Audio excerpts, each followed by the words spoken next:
Pagpalang araw sa ating lahat.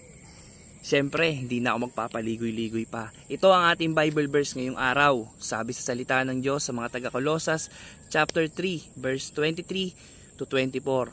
Sabi dito, anuman ang inyong ginagawa, gawin ninyo ng buong puso na parang sa Panginoon kayo naglilingkod at hindi sa tao.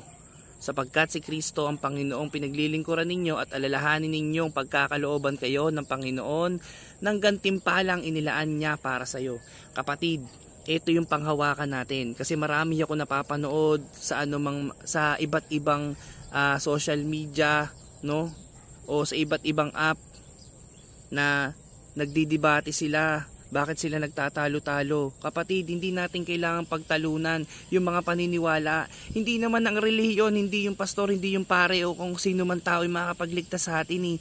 Tanging yung Panginoon Diyos lang natin at dapat tama yung relasyon natin sa Diyos. Yun yung sikreto. Wala namang sinabing relihiyon sa Biblia na yun lang yung maliligtas Wala rin naman tao o pare yung sinabing makakapagligtas sa atin.